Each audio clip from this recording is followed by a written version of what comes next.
Di balik gelapnya malam, ada kisah yang tak ingin diingat. Tapi disinilah, kami akan membawanya kembali untukmu. Selamat datang di Boom, tempat misteri dan ketakutan bersatu.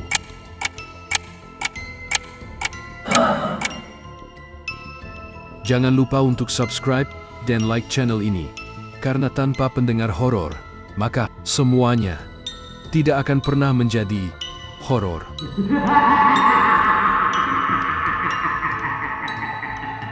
Malam itu, angin laut berdesir pelan, membawa aroma asin yang anehnya terasa lebih dingin dari biasanya. Liburan akhir semester seharusnya jadi momen bersantai bagi 5 mahasiswa Raka, Leena, Bayu, Salsa, dan Tommy. Mereka ingin kabur sejenak dari tugas, ujian, dan skripsi yang memadati kepala. Pulau yang mereka pilih bernama Pulau Kemasik, sebuah titik kecil terpencil di peta. Tidak banyak orang membicarakannya, dan foto-foto yang mereka lihat hanya menunjukkan pantai yang kosong dan hutan yang rimbun. Murah, sepi, alami, cocok untuk healing. Perjalanan dengan kapal kecil memakan waktu 3 jam, melewati laut yang tenang namun terasa terlalu sunyi. Sesekali ombak menghantam lambung kapal, seperti memberi peringatan kecil. Saat kapal merapat, mereka turun dengan semangat, tanpa menyadari bahwa tanah yang mereka injak menyimpan sesuatu yang gelap. Pulau itu hening. Tidak ada penginapan, tidak ada rumah warga, hanya semak tinggi, pepohonan tua, dan jalan tanah kecil yang seperti menunggu untuk diikuti. Di kejauhan, terdengar suara lonceng kecil halus. Hampir tak terdengar. Raka mengira itu angin. Bayu bilang mungkin burung. Namun sebenarnya, itu tanda bahwa mereka sudah diawasi. Mereka mendirikan tenda di dekat pantai. Saat malam turun, suara hutan berubah. Pepohonan seperti berdesis. Ombak terasa menjauh perlahan, seolah mundur dari sesuatu. Api unggun menyala kecil, dan kelimanya berkumpul sambil bercanda. Namun di antara canda itu, Lina beberapa kali menoleh ke belakang, merasa seperti ada yang memperhatikannya. Jam 11 malam, Tommy kembali dari mencari kayu bakar dengan wajah pucat. Ia berkata melihat seseorang berdiri jauh di dalam hutan. Rambutnya panjang, wajahnya tertutup kain merah, tidak bergerak, hanya menatap. Semua mengira itu halusinasi karena gelap. Mereka tertawa. Tapi tawa itu terhenti ketika suara lonceng kecil kembali terdengar, kali ini lebih dekat. Saat mereka hendak tidur, Bayu melihat sesuatu di pasir.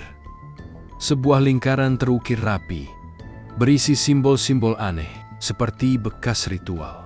Semakin lama mereka memperhatikan, simbol itu terasa semakin hidup. Bayu menutupnya dengan pasir, mengira itu buatan wisatawan. Seandainya saja memang begitu. Menjelang tengah malam, Lina terbangun karena mendengar bisikan halus. Suara itu memanggil namanya, pelan tapi jelas. Ia bangun dan melihat Raka tidur di sampingnya. Bisikan itu datang dari arah hutan. Tanpa sadar, kakinya bergerak mengikuti suara itu. Saat Bayu terbangun dan melihat tenda terbuka, ia langsung membangunkan yang lain. Mereka berlari menyusul jejak kaki Lina ke dalam kegelapan hutan.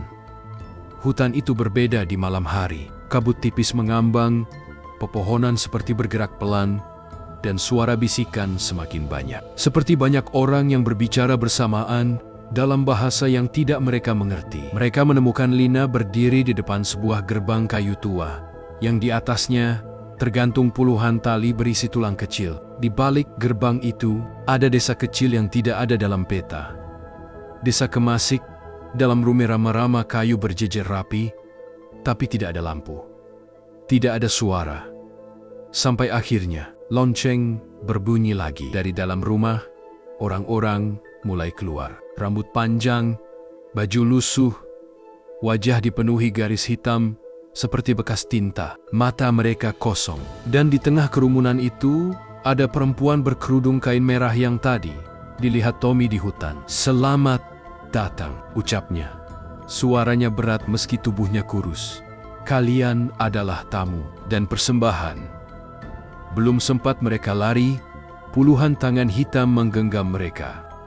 Samarajalap, Raka terbangun terikat pada kursi kayu. Di sekelilingnya, puluhan dukun duduk melingkar sambil menggumamkan mantra panjang. Di tengah ruangan, tubuh Lina digantung terbalik dengan mata terpejam, tapi bibirnya bergetar, seperti sedang berdoa. Namun doa itu bukan miliknya. Satu persatu dari mereka dibawa ke tengah lingkaran. Ritual itu panjang, mencekam, dan seolah memakan waktu berjam-jam. Salsa berteriak ketika bayangan hitam keluar dari mulut seorang dukun dan melayang masuk ke tubuhnya. Tommy mencoba kabur tapi terjatuh, terguncang, seperti ada yang menarik tulangnya dari dalam. Bayu adalah yang pertama kali kehilangan napas. Matanya melebar, namun pupilnya lenyap seolah disedot ke dalam kegelapan.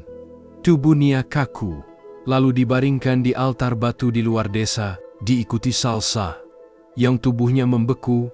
Wajahnya tetap dalam ekspresi ketakutan. Raka dan Lina bertahan paling lama. Mereka berdua berjuang melarikan diri ketika ritual memasuki puncaknya. Desa itu berubah.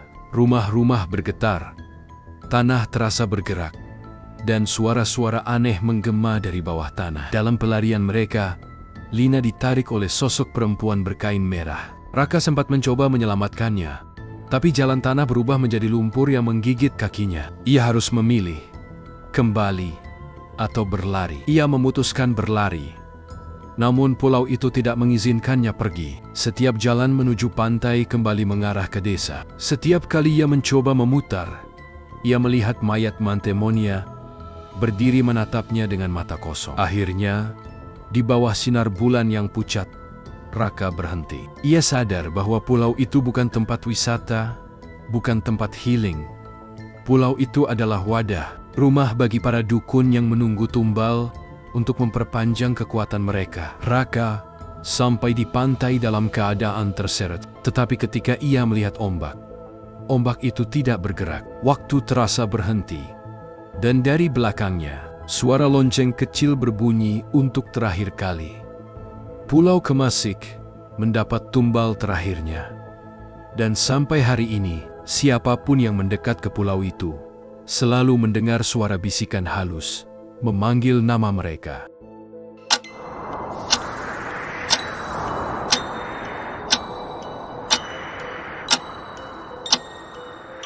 Cerita sudah berakhir, tapi bayangannya masih ada di sekitarmu. Boom, boom.